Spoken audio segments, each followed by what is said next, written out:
Assalamualaikum warahmatullahi wabarakatuh. Jumpa lagi dengan saya di channel Pusaran Misteri, channel yang bercerita tentang kisah horor, mistis, misteri, dan seram. Dan untuk kali ini saya akan melanjutkan kisah dari Ngunduh Jiwo bagian ke-13.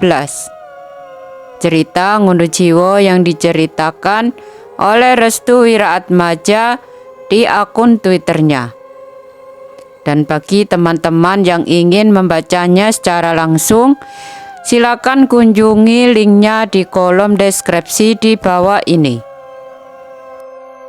Dan jangan lupa juga komen, like, share video ini, dan tombol subscribernya.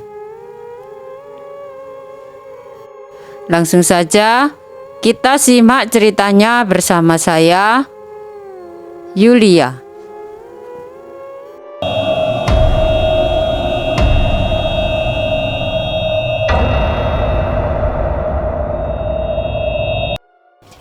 Ngunduh Jiwo Part 13. Dendam dan Ambisi bagian kedua. Somantri pun meninggalkan rumah Bi Imah. Lalu ia mengarahkan perjalanannya menuju rumah yang nantinya akan dijadikan jembatan dari dendam kesumatnya, yaitu Dini. Singkatnya, Somantri telah berada di sebuah rumah yang menjadi sebuah kunci untuk menghentikan Ngunduh Jiwo. Rumah itu adalah milik seorang pengantin wanita yang gagal menikah dengan Bagus, anak dari Bunda Melati dan Pak Pranowo.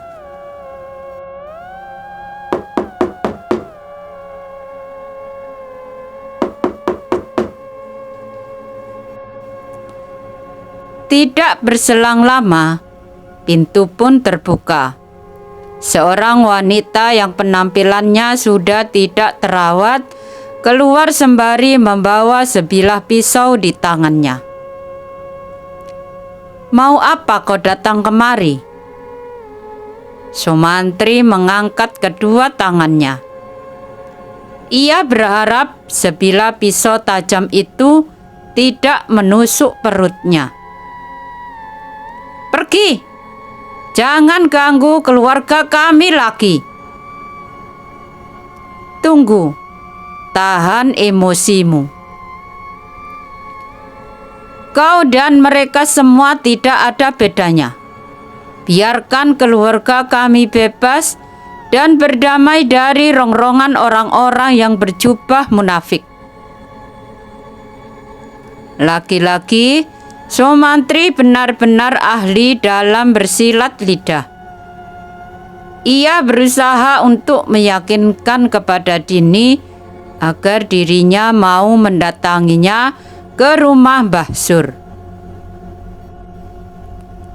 "Aku tahu emosimu meledak saat mengetahui itu semua. Tapi tenanglah. Aku menawarkan sebuah kabar gembira untukmu." "Apa maksudmu?" Somantri segera memberikan sebuah kertas putih yang bertuliskan sebuah alamat yang menjadi lokasi pemakaman dari orang-orang yang dikenai Ngunduh Jiwo di Desa Wongso. "Besok malam datanglah ke pemakaman itu." Dini memegangi kertas itu. Tidak sampai di situ, Somantri akhirnya membuka sebuah rahasia yang saat ini menjadi kunci utamanya. "Kau ingin tahu? Keluarga Pranomo tidak akan membiarkan orang yang menggagalkan ritual Ngunduh Jiwo untuk hidup dalam ketenangan." "Apa maksudmu?" Sekarang kau memilih, ikut dengan aku, atau semua keluargamu akan menjadi korban dari keluarga Pak Pranomo. Mereka sedang merencanakan sesuatu untuk membungkam keluargamu dari ngunduh jiwa. Ngunduh jiwa, ritual penumbalan para pengantin di bulan pengantin. Dini akhirnya menyebutkan keinginannya tatkala Somantri membeberkan sesuatu yang belum dia ketahui sebelumnya. Aku hanya ingin satu hal. Sebutkan keinginanmu. Aku ingin mereka berdua menderita. Somantri pun tersenyum. Dia tahu dua orang yang dimaksud oleh Dini adalah Bagus dan Cici. Sama halnya seperti Somantri. Dia juga membenci dua orang tersebut. Mimpi dan keinginan kita sama. Besok malam, kita akan menjadikan mereka semua menderita. Lalu, bagaimana dengan benda itu? Benda yang dimaksud adalah 3 sisir perias pengantin yang disinyalir sebagai media dari pelaku ngunduh jiwa. Patahkan dan tancapkan tepat di makam Rahayu. Sisanya berikan kepadaku. Dini pun mengambil 2 sisir yang menjadi benda keinginan dari Somantri. Entah apa tujuannya. Namun, Somantri sendiri sangat lihai dalam mengatur rencana. Tidak berselang lama, Dini membawa 2 sisir perias pengantin yang berwarna kuning keemasan. 2 sisir itu diserahkan kepada Somantri dengan cuma-cuma. Ikuti perintahku, tancapkan di kuburan Rahayu, dan ini, kaitkan ini di sisinya. Somantri menyerahkan sebuah tali usang yang digunakan untuk mengikat Rahayu. Namun, untuk kembali membebaskannya, Dini harus mengaitkan tali tersebut di sisir yang sudah dipatahkan. Dini pun mengangguk paham. Ia mengikuti semua arahan Somantri demi mewujudkan keinginannya. Karena dirasa sudah tidak ada lagi pembahasan, Somantri pun pamit undur diri. Ia mengungkapkan kepada Dini akan ada hal lain yang ingin dilakukannya, yaitu memastikan jika keadaan malam ini benar-benar aman sesuai dugaannya.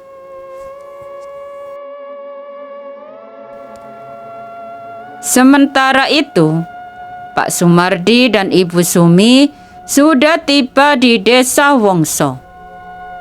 Tapi mereka berdua merasa ada yang aneh dengan keadaan desa yang mendadak sangat sunyi. Walaupun memang sejatinya desa Wongso itu sunyi, kesunyiannya tidak seperti saat mereka berdua tiba di desa ini. Pak, desanya benar-benar seperti desa mati, Bu. Apakah ini akibat bulan pengantin yang membuat para warga ketakutan? Tapi mereka semua tidak begitu menyadari bahwa di desa Wongso sendiri ketika ada salah satu warganya meninggal dunia. Mereka akan menutup semua kegiatan di malam hari.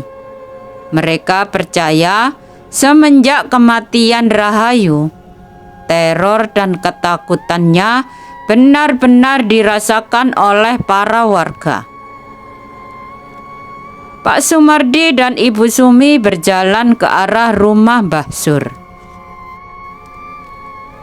Mereka ingin mengetahui kabar selanjutnya dari Ngunduh Jiwo yang belum sepenuhnya diketahui. Setibanya di rumah Mbah Sur, Pak Sumardi dan Ibu Sumi terkejut karena rumah dari Mbah Sur benar-benar sunyi. Mereka berdua tidak merasakan tanda-tanda kehadiran Mbah Sur di rumah tersebut. Pak Sumardi dan Ibu Sumi mengetuk pintu beberapa kali. Namun, mereka tidak mendapati jawaban dari dalam rumah tersebut.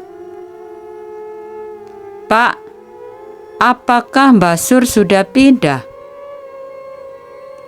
Mereka berdua mengecek ke seluruh bagian dari luaran, dimulai dari bagian samping, belakang, hingga mereka berusaha untuk mencari jalan masuk agar bisa memasuki rumah Mbah Sur. Namun, tetap saja rumah itu seperti tidak berpenghuni. Tidak ada suara, lampu rumah benar-benar padam. Dan yang mereka dapatkan hanya kesunyian dari rumah tersebut. Ibu Sumi dan Pak Sumardi tidak menyerah. Ia bahkan rela menunggu di depan rumah Mbah Sur untuk mengetahui keadaan Mbah Sur yang sebenarnya. Setengah jam berlalu. Mereka masih menunggu kedatangan Mbah Sur. Keduanya benar-benar sangat membutuhkan Mbah Sur untuk mengetahui penyelesaian dari Ngunduh Jiwo darinya. Dari kejauhan, tampak seorang pria berjalan menuju ke arah rumah Mbah Sur. Pak Sumardi dan Ibu Sumi beranjak bangkit dari duduknya. Sekilas, mereka berdua mengenali cara langkah kaki yang sangat familiar itu. Belum lagi, perawakan tubuhnya mirip seperti seseorang yang dia kenali. "Apakah itu Somantri?"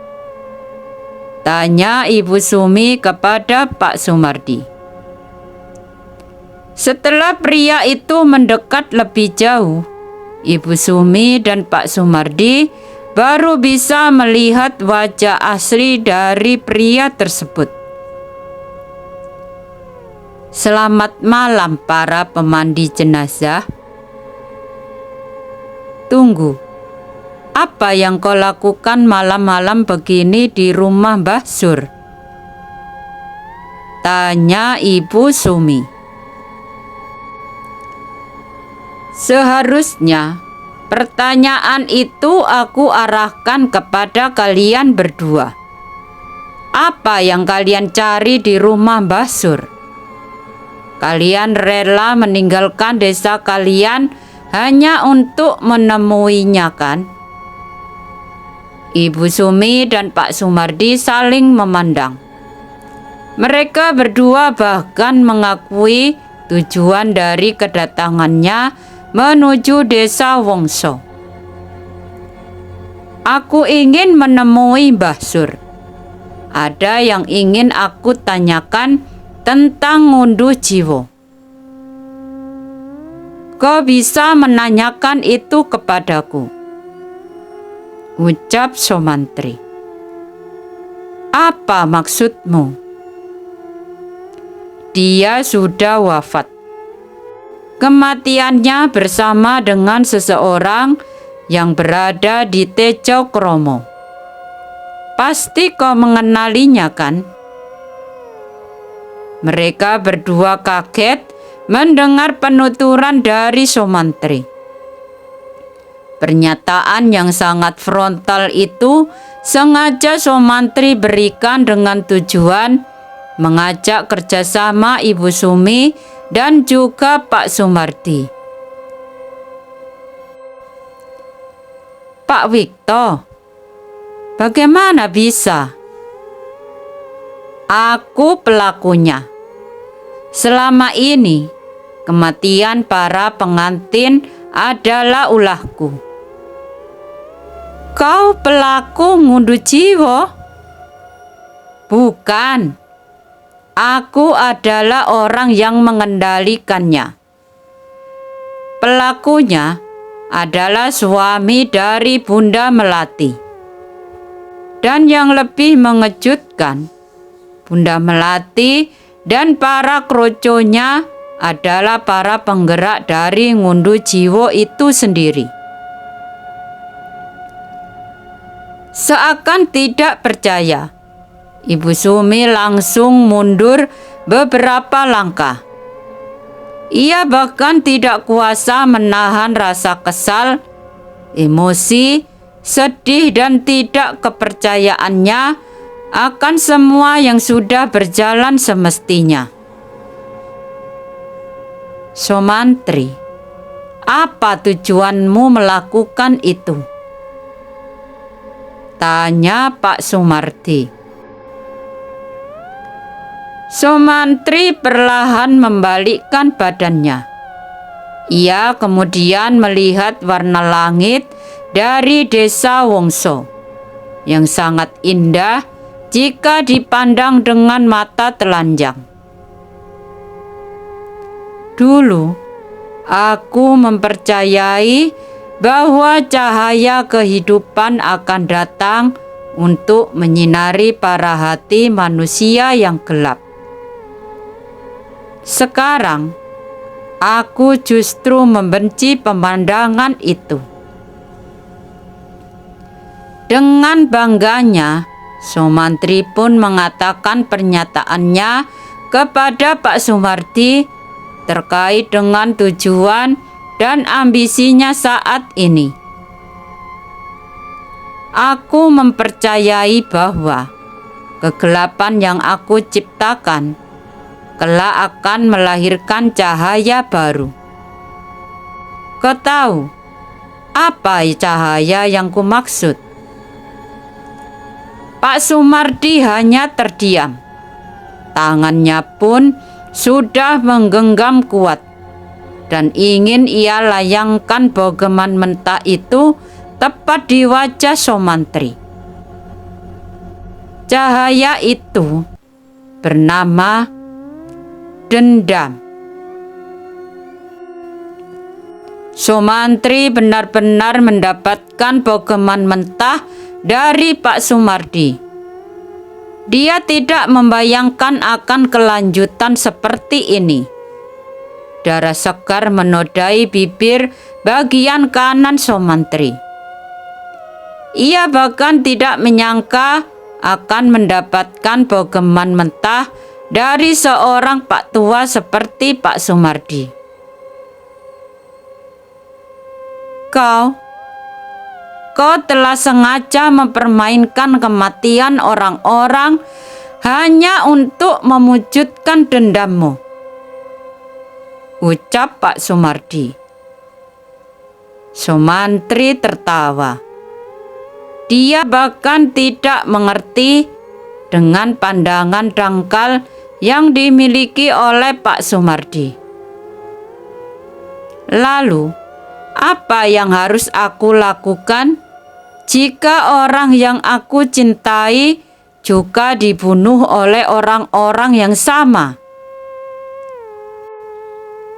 Dari cinta bisa melahirkan sebuah dendam. Kematian seseorang yang disebabkan oleh ambisi tertentu mampu melukai orang yang sudah ditinggalkannya. Itulah yang ada di kepala Somantri. Ia bahkan tidak takut untuk menciptakan nerakanya sendiri dan terjebur ke dalamnya.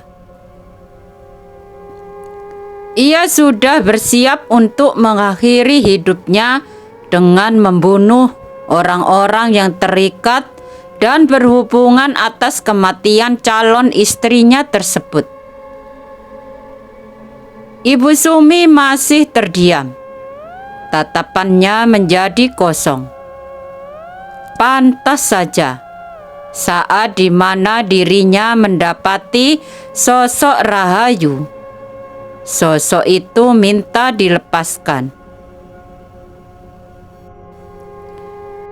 Namun, Ibu Sumi masih belum mengerti bagaimana caranya agar bisa melepaskan Rahayu hingga menemui kedamaiannya sendiri di alam lain. Ibu Sumi kemudian bangkit dari duduknya. Ia meminta kepada Sumantri untuk menyelesaikan ngunduh jiwa tersebut. Aku minta kepadamu, Mantri, selesaikan ngunduh jiwa ini. Bebaskan Rahayu. Aku tidak mengetahui sesakit apa hatimu saat ini. Namun, dendam yang kau ciptakan adalah sebuah lautan nestapa yang kelak akan memberikanmu penderitaan. Memang benar, apa yang dikatakan oleh Ibu Sumi benar-benar sesuai dengan fakta yang ada. Ia bahkan tidak habis pikir untuk memberikan sebuah penilaian terhadap seorang pria polos seperti Somantri, yang ternyata adalah orang yang memiliki kendali penuh akan demit manten. Sekali lagi, sebelum Pak Sumardi dan Ibu Sumi pamit, keduanya benar-benar sudah merasa lelah untuk menghadapi pria pendendam seperti Somantri. Ingat satu hal, Mantri, tidak ada dendam yang melahirkan dendam. Rasa sakit akan melahirkan bentuk ketidakpercayaan terhadap dunia dan seisinya. Kita akan membenci orang-orang yang bahkan belum kita ketahui seperti apa sifat dan perilakunya. Namun, itu semua hanya dikhususkan bagi orang yang telah mati hati dan pikirannya. Ibu Sumi dan Pak Sumardi pun meninggalkan Somantri seorang diri di rumah Mbah Sur.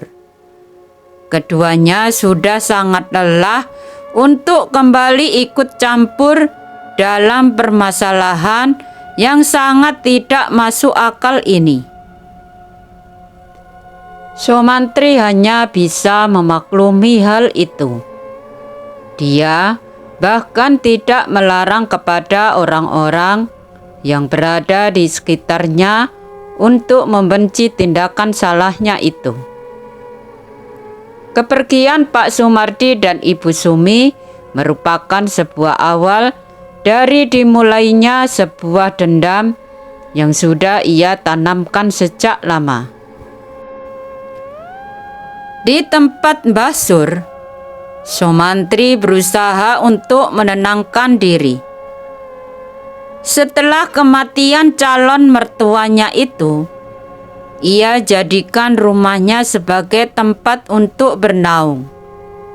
Mau tidak mau, dia sendiri yang harus menjaga rumah tersebut untuk dijadikan sebagai tempat di mana dirinya akan melancarkan aksi dendam kesumatnya terhadap beberapa orang yang belum mengalami nasib yang sama seperti kedua orang yang sudah lebih dulu meninggal dunia tepat di bulan pengantin.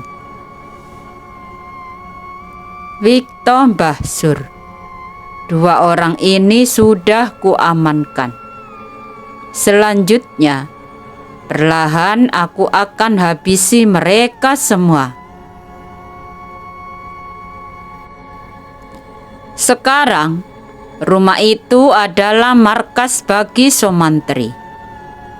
Ia dengan tenangnya akan menjalani apa yang menjadi keinginannya. Ia kemudian memasuki kamar dan mencoba untuk mengunjungi seluruh ruangan yang ada di rumah tersebut. Tatkala Sumantri sedang mengecek tiap kamar, dia terkejut saat mendapati kamar calon istrinya, yaitu Rahayu, yang sudah berantakan. Sumantri berinisiatif untuk membereskan kamar istrinya dan merapikan kembali semua yang berserakan di lantai. Akan tetapi, hal yang mengejutkan terjadi tatkala Sumantri mendapati sebuah benda yang selama ini ia cari. Rahayu, cincin ini. Sumantri menemukan cincin milik calon istrinya. Cincin itu adalah sebuah hadiah yang dia berikan kepada Rahayu tepat di hari ulang tahunnya. Sumantri saat itu sangat berharap jika dirinya dapat menikahi Rahayu. Akan tetapi, justru yang terjadi malah sebaliknya. Maut adalah sambutan pertama yang dirasakan oleh Rahayu. Dunia dan seisinya serasa hancur tatkala Sumantri mengetahui hal itu. Ini, ia hanya bisa menangisi seseorang yang sudah menjadi wadah bagi keluarga Pranomo. Sabar sayang, besok akan aku bebaskan, dan aku persilahkan kepadamu untuk membalaskan dendam kepada mereka semua. Demikianlah kisah Ngunduh Jiwo part 13. Bagaimana dengan kisah akhir dari Ngunduh Jiwo? Nantikan kisahnya di part 14 yang akan datang. Jangan lupa juga untuk klik tombol lonceng notifikasinya agar Anda tidak ketinggalan kisah dari Ngunduh Jiwo tersebut. Atau kisah-kisah horor mistis misteri yang lainnya di channel Pusaran Misteri. Sekian Ngunduh Jiwo part 13 dari saya. Sampai jumpa di kisah selanjutnya. Akhirul kalam. Wassalamualaikum warahmatullahi wabarakatuh.